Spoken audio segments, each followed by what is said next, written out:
The Ohio River Valley lies beneath a thin veil of dawn mist, its waters whispering secrets to the still pines.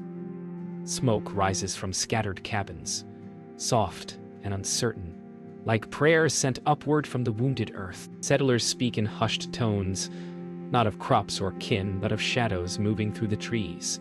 A single musket report, distant and hollow, breaks the calm. Somewhere beyond the river, men in deerskin and men in red coats draw invisible lines across a land neither will ever truly own. Beneath the surface, a letter sealed in Mount Vernon wax has already chosen who will live and who will burn. In Williamsburg, the polished floors of the governor's palace reflect more than candlelight.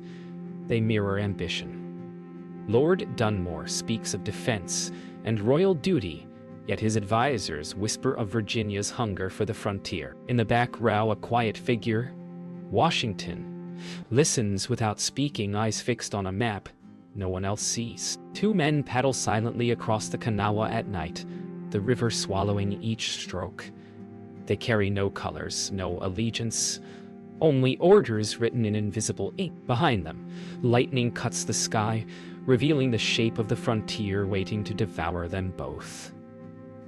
Far upriver, in a lodge perfumed with cedar smoke, Chief Cornstalk listens to the thunder. His warriors speak of settlers moving like locusts, but he dreams of the river's bleeding red before the snow. He places a hand upon the earth and whispers to it, as if asking whether it still remembers its people. By candlelight in Mount Vernon, Washington signs his name, not as soldier, but as architect of a quiet campaign. The wax cools, the rider mounts, and history folds the moment beneath the night. In the hush of hooves fading down the road, the first act of America's forgotten war begins. Williamsburg in spring, the air smells of magnolia and muskets. Inside the governor's palace, the walls breathe the tension of empire. Lord Dunmore stands before a polished table, his powdered wig trembling as he dictates his decree. The frontier must be secured. He speaks of peacekeeping, yet everyone in the room understands the meaning: expansion. In the shadows, Washington listens, his expression unreadable. The governor's words are spoken for the crown, but the eyes that meet across the candlelight belong to Virginia. At dawn, a rider bursts from the palace gates, parchment clutched beneath his coat. His horse's hooves strike sparks on the cobbled road, scattering pigeons into the rising light. Behind him, Williamsburg's church bells toll, marking not worship, but war.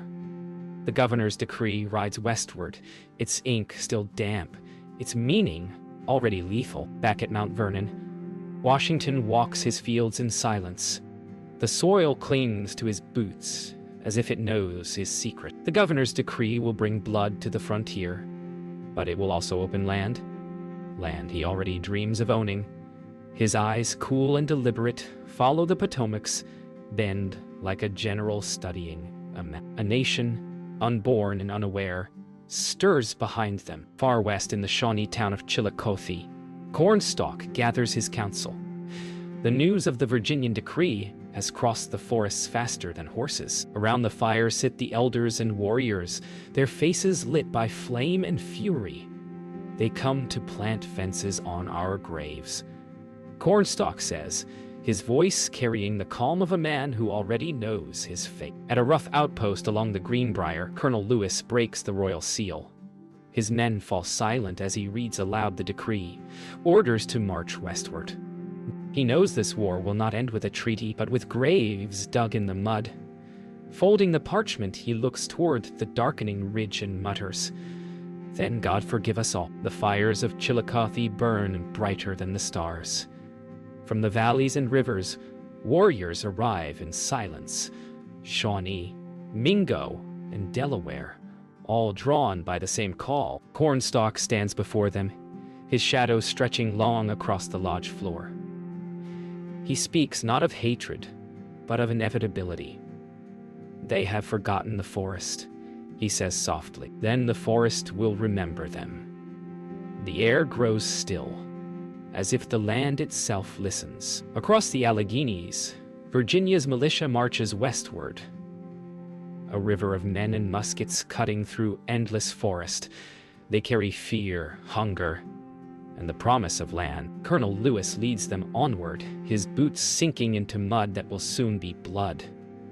The sound of drums fades into the cry of distant wolves. At twilight, a scout stumbles into camp, his face streaked with mud and terror. He has seen smoke rising from across the river, not from hearths, but from villages burning. They're waiting. He gasps. They're everywhere. Lewis looks to the horizon and knows the river will be red by morning. In the Shawnee camp, Cornstalk raises his voice above the wind. His words roll through the trees like thunder, a call to defend the bones of their fathers. If we die, he says, then the rivers will carry our names to the sea. The warriors strike the earth with their spears, the rhythm echoing through the valley like a heartbeat of defiance. Night settles upon the Kanawha. On one bank, the Virginian fires burn. On the other, the Shawnee drums answer. Between them lies a river dark as oil, carrying the reflection of both nations, one rising, one enduring. Neither side sleeps. The first light of dawn will break the silence, and with it, history itself. The morning drifts in with a weight that feels prophetic. The fog along the Kanawha clings to every branch and tent line, muffling the restless shuffle of boots. Campfires sputter to ash, smoke curling low and ghost-like across the riverbank. Colonel Lewis moves through the mist with quiet purpose, his breath forming clouds that vanish as quickly as his thoughts. Behind him, the men wait, hungry, frightened, whispering prayers they pretend are orders. Somewhere across the unseen water, a single crow cries and is answered by silence. The river breathes, as though it remembers other wars, older than these men can imagine. The day feels ancient already, as if time itself hesitates before the killing begins. Across the water, the forest exhales. Cornstalk walks among his warriors with the calm of a man who knows history seldom spares truth. He touches each shoulder he passes, a gesture, not of command, but of communion. The men are silent, their faces painted with the geometry of courage and loss. The leaves tremble as if warning them. From the canopy, a hawk glides low, circling once before vanishing into mist. Cornstalk raises his hand. The signal is wordless, the moment irreversible. The forest comes alive with breath, heartbeat, and will. The first musket crack shatters the dawn. Then another, then another, then 100 more. Smoke erupts like birth and death intertwined. The river becomes a mirror for fire and movement. Men plunging knee-deep, slipping on stones slick with blood. Shouts in English, Shawnee, and the primal language of survival. The forest convulses under the rhythm of gunfire. Cornstalk charges from the trees, voice booming above the chaos, a sound half thunder, half mourning song. Lewis rallies his line, saber raised, the edge flashing pale gold through smoke. Time stretches thin, sound and color collapsing into instinct. For a heartbeat, the world is nothing but pulse and roar. Through the smoke, Gertie runs, not forward, nor back, only sideways through fate. He drags a wounded boy from the mud, his breath ragged with smoke. A Shawnee arrow strikes the ground beside him. He freezes, eyes meeting those of the archer hidden among the trees. Recognition flares. A man he once shared bread with, now enemy by geography. Gertie mouths a prayer and fires wide, his musket trembling. Around him, life collapses in seconds measured by gunfire.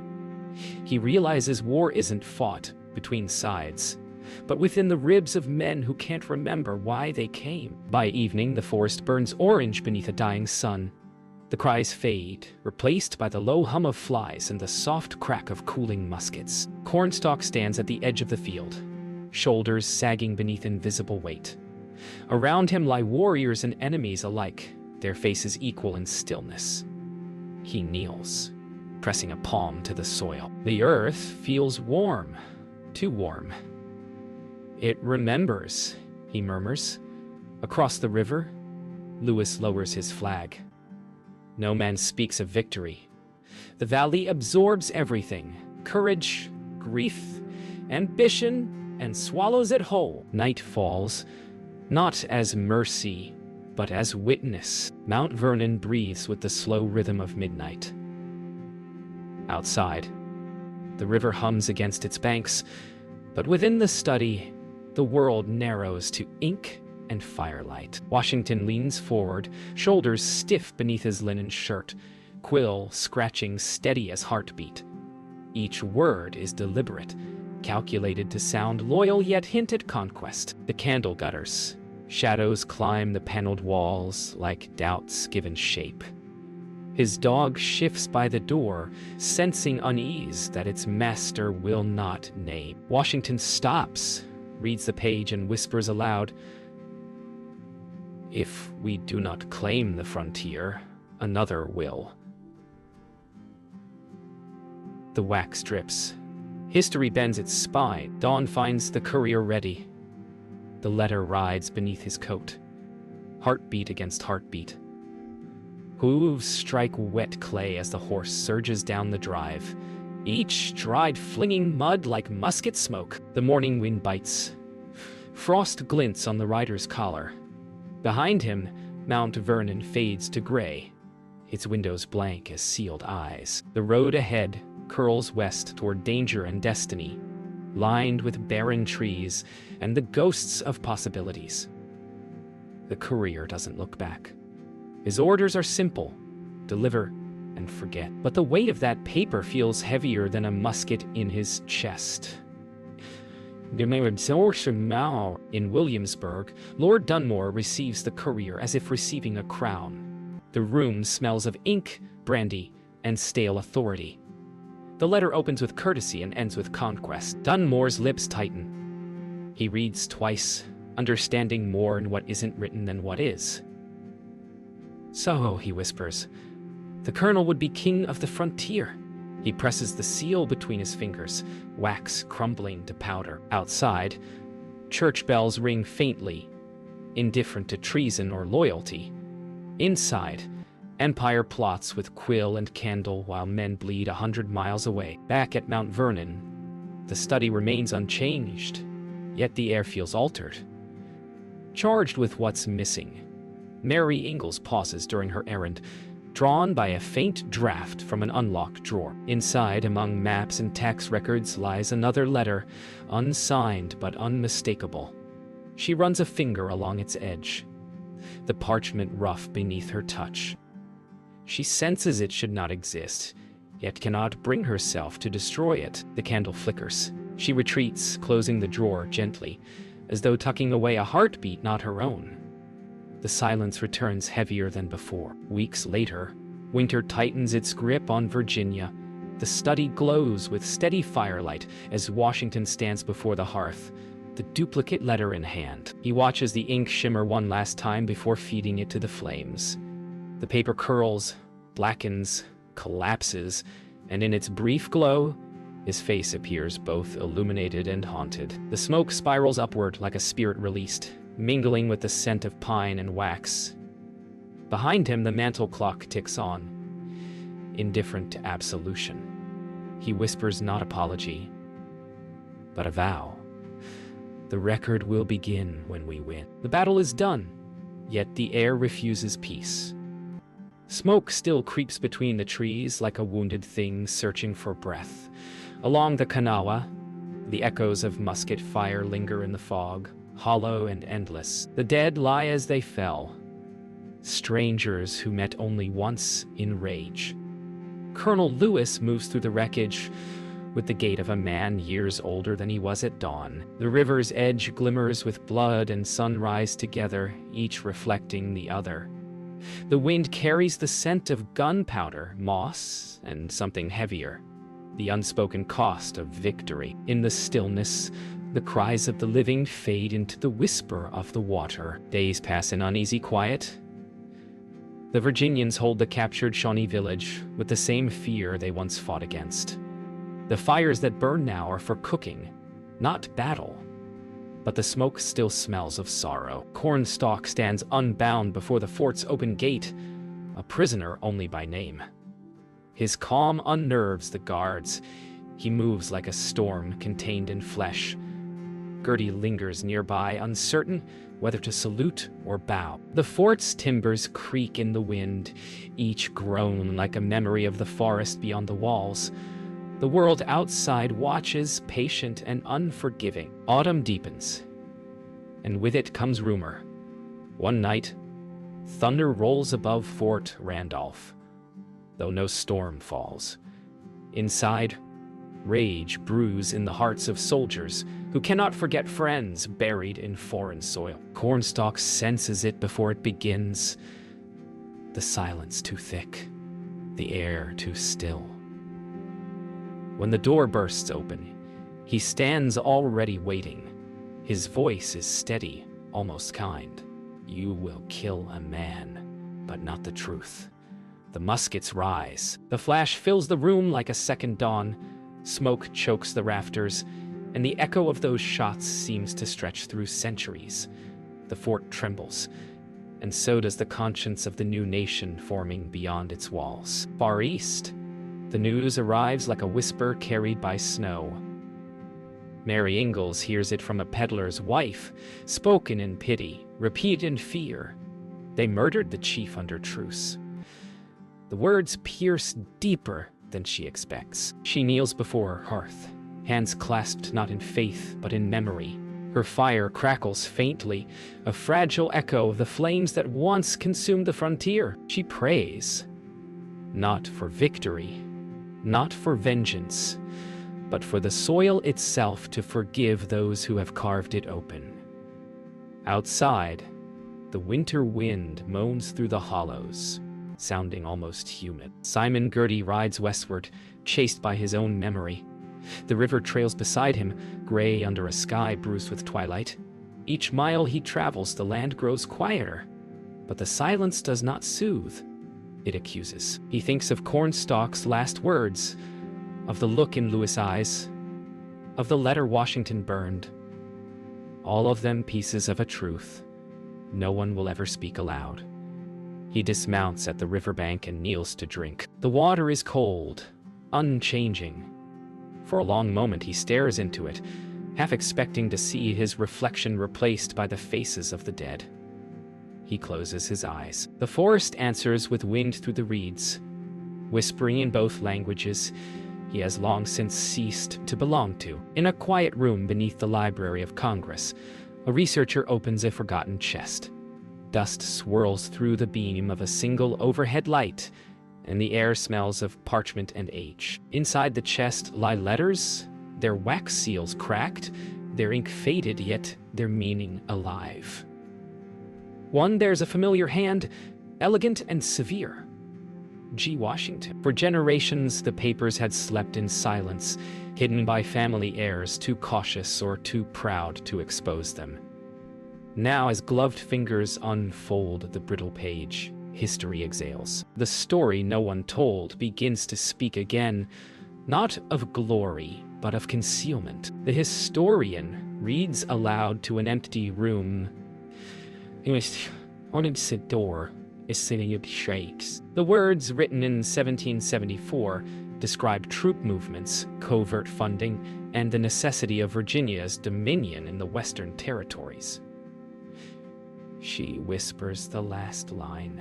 No nation is born without shadows. The fluorescent lights hum overhead as if the past itself listens.